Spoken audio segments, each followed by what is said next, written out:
Pregnant నా wife నాకు current bill tax అన్ని కడుతున్నా సార్. నా భార్య 9 నెలల కడుపు పెట్టుకో. నేను ఎక్కడ పోవాలి సార్? నేను ఎక్కడ పోవాలి?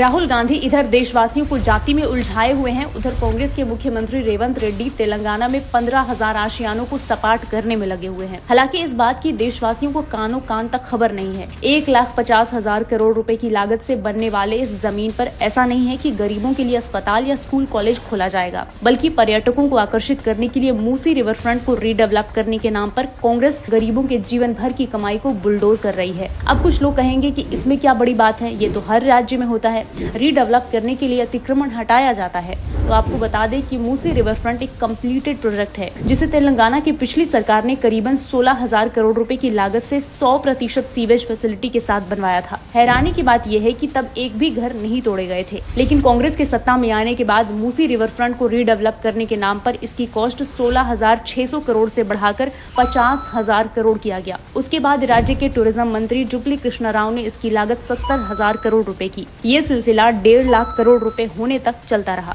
ऐसे में शक बढ़ जाता है कि ऐसी क्या वजह थी कि पूरी की पूरी सरकार कई महीनों तक ये फैसला नहीं कर पा रही थी कि आखिरकार लागत रखी कितने जाए।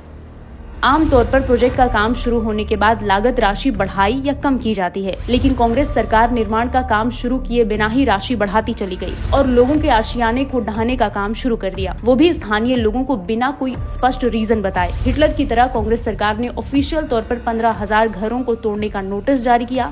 आप अंदाजा लगा सकते हैं कि 15,000 घरों में कितने परिवार रहते होंगे। और तो और ये 15,000 तो ऑफिशियल थे, अनऑफिशियल ना जाने कितनी ही झुग्गी झोपड़ियों को कांग्रेस सरकार ने गिरवा दिए।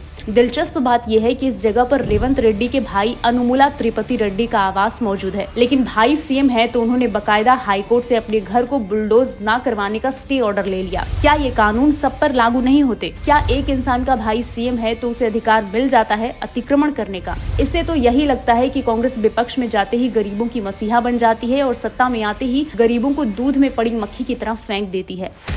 अब बात करते हैं उस कंपनी की जिसे कॉन्ट्रैक्ट देकर कांग्रेस सरकार बने हुए रिवर फ्रंट को रीडेवलप करवाने में लगी हुई है। दरअसल इस साल फरवरी में मेंढ हार्ट ग्रुप के सीईओ उमर शहजाद और रेवंत रेड्डी ने मुलाकात की।